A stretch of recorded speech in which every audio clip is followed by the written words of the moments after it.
ነጭ ፒካፕ መኪና፣ ከ100 ሚሊዮን ዶላር በላይ ዋጋ ያላቸው ንጉሳዊ ጌጣጌጦች፣ ከዓለማችን ውድና በብዛት ከሚጎበኙ ሙዚየሞች መካከል አንዱ፣ ጭምብል የለበሱ ቤት ሰርሳሪዎች፣ በከባዱ በሰለጠኑ ጥበቃዎችና በውስብስብ ቴክኖሎጂዎች 24 ሰዓት ጥበቃ የሚደረግለት ሙዚየም፣ ነገር ግን በ7 ደቂቃዎች ውስጥ ብቻ የተዘረፈ።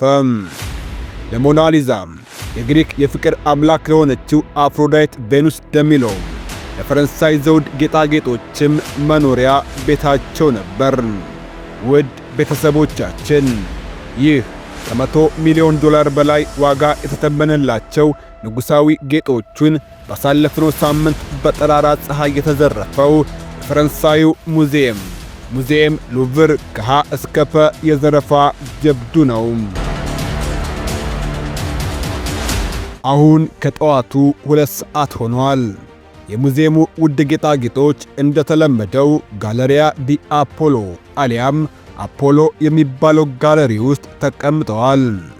ታዲያ ምንም እንኳን ጥበቃዎቹ ከነሙሉ ትጥቃቸው በየምድባቸው ቢቆሙም፣ የማንቂያ ደውሎች ዝግጁ ሆነው ቢጠብቁም፣ የዓለማችን አስገራሚው ዘረፋ ግን እየተካሄደ ስለመሆኑ ያወቁት ነገር አልነበረም። የቤት ዕቃ የሚያጓጉዙ ባለሙያዎች የሚጠቀሙበትን አይነት የፈርኒቸር ማንሻ ሊፍት የተገጠመላት ነጭ ፒካፕ መኪና ከሙዚየሙ አጠገብ መጥታ ቆመች። ወዲያው ደግሞ ልክ እንደ መደበኛ የጉልበት ሠራተኞች ያለ የሥራ ልብስ የለበሱ 2 ሰዎች ሊፍቱ ላይ ቁጭ አሉና ራሳቸውን ከሙዚየሙ 2ኛ ፎቅ ላይ አደረሱ። በዚያ አፖሎ ጋለሪ ይገኛል። በመቀጠል ቀልጠፍ ብለው የመስኮቱ ፍሬሞችና መስታወት መቁረጥ ጀመሩ። 1 ደቂቃ ባልሞላ ጊዜ ውስጥም አላርም ሳይጮህና ሳያጋልጣቸው በፊት በከባዱ የሰለጠኑት ጥበቃዎቹም ሳይነቁባቸው በፊት ሰው ሊያስገባ በሚችል ስፋት መስኮቱን ቆርጠው ጨረሱ። በሰከንዶች ውስጥ ወደ ጋለሪው መግባት ቻሉ። ታዲያ ምንም እንኳን አፖሎ ጋለሪ በውድ ንብረቶች የተሞላ ቢሆንም ሌቦቹ ግን በቀጥታ ያመሩት ወደ 2 ጌጣጌጥ ማስቀመጫዎች ነበር። ስለመዘዙ አሊያም ስለሚፈጥረው ድምፅ እንዲች ብለው ሳይጨነቁ በያዙት መዶሻ ማስቀመጫዎቹን ሰባብረው ከፈቷቸው። በእርግጥም ምን እንደሚፈልጉ በትክክል ያውቁ ነበር። በ1300 ዳይመንዶችና በ56 ኤመራልዶች የተለበጠውን የእቴጌ ኢዩጊኒን ዘውድ፣ በዳይመንድና በሌሎች ማዕድናት የተጌጠ ንጉሳዊ የደረት ጌጥ አሊያም የአክሊል ፈርጥ፣ በዳይመንድ የተሰራ የሰይፍ እጀታም ሳይቀር 8 የንጉሠ ነገሥት ጌጣጌጦችን ዘረፉ። በ7 ደቂቃዎች ውስጥ ብቻ የዓለማችን ውዱ ዘረፋ ተጠናቀቀ። ሌቦቹ ዘረፋውን ከጨረሱ በኋላ ሊፍቱን ከመጠቀም ይልቅ በፊት በፈጠሩት ቀዳዳ ሾልከው በመውጣት ወደ ምድር ተንጠላጥለው ከወረዱ በኋላ በቅርብ ርቀት አስቀምጠዋቸው የነበሩ ስኩተሮችን ተፈናጠው እብስ አሉ። አበው ጅብ ከሄደ ውሻ ጮኸ እንዲሉ በመጨረሻም አላርሙ አገር ይያዝልኝ ብሎ ጮኸ። አገር ካለበት ተፈልጎ ተያዘለት። ጥበቃዎቹ ተሯሩጠው አፖሎ ጋለሪ ሲደርሱ መስታወቶች፣ ቅርስ ማስቀመጫዎች ተሰባብረው ሁሉም ነገር እንዳልነበር ሆኖ አገኙት። ደግሞም በዘረፋው የደረሰው ውድመት ወደ 102 ሚሊዮን ዶላር ገደማ ቢሆንም በባለሙያዎች እይታ ግን ቅርሶቹ ዋጋ አይተመኔ ሆነው ተገኙ። የዘረፋ ጀብዱ እንደተሰማ የፈረንሳይ አቃቢያነ ሕጎች ሰፊ የሆነ ምርመራ ከፈቱ። 60 መኮንኖች የጉዳዩን ስር መሰረት እንዲያጣሩ ኃላፊነት ተሰጣቸው።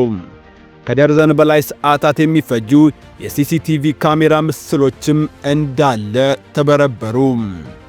ኋላ ደግሞ ዘራፊዎቹ የተጠቀሙበት ፒካፕ መኪና ከቢጫ የደንብ ልብስና ከበርካታ መሳሪያዎች ጋር የመገኘቱ ዜና መጣ። የዲኤንኤና የፎረንሲክ ፍተሻዎች ተከተሉ። እዚህ ጋር ግን አንድ ጥያቄ መጣ። ዘራፊዎቹ 60 ሚሊዮን ዶላር ዋጋ የተተመነለትን የፈረንሳይ ምስለኔ አልማዝን ለምን አልሰረቁትም? እሱን መስረቅ አደጋው የከፋ ነበር ወይንስ ሥራውን እንዲሰሩ ክፍያ የተቀበሉት ለውስን ጌጦች ብቻ ነበር? ለአሁኑ ከጊዜ ውጪ ለዚህ ጥያቄ መልስ አለኝ የሚል አልተገኘም። መርማሪዎቹ ይህ ዘረፋ እንዲሁ ተራ ዘረፋ ነው ብለው አያምኑም። ፍጥነታቸው፣ ሰብረው ለመግባትና የጌጣጌጦችን ማስቀመጫ ለመስበር የተጠቀሙባቸው መሳሪያዎች እንዲሁም የዘረፋው ብቃት ነገርየው የተደራጀ ዘረፋ እንደሆነ ይጠቁማል። ምናልባትም በዓለም አቀፍ የወንጀለኛ ቡድኖች የተሰራ ሊሆንም ይችላል። ነገር ግን ሁለት መላምቶች ከሁሉም ሚዛን ደፍተው መገኘታቸው አልቀረም።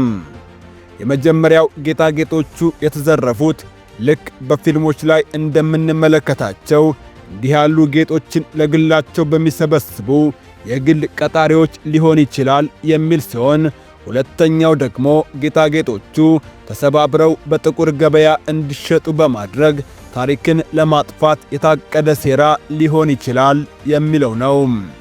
በነገራችን ላይ ከነዚህ ጌጣጌጦች በተጨማሪ ኢላማ ተደርጎ የነበረው የናፖሊዮን ሦስተኛ ዘውድ ጭምር ነበር። ነገር ግን ሌቦቹ ዘርፈው በሚያመልጡበት ጊዜ ወድቆባቸው ትተውት ሄደው ተገኘ። ታዲያ ይህን ዘገባ እስካዘጋጀንበት ዕለት ድረስ ማጣፊያው የጠፋበት የፈረንሳይ መንግሥት በመላ አገሪቱ በሚገኙ ሙዚየሞች ያለውን ጥበቃ ጠንካራ እንዲሆን ትዕዛዝ አስተላልፈዋል። ነገር ግን እስከ አሁን ድረስ ሌቦቹንም ዋጋ አይተመኔ ጌጦቹንም በዚህ በኩል አየሁ በዚያ በኩል ሰማሁ የሚል አልተገኘም። ነገስ? ጊዜ ለሁሉም መልስ አለው።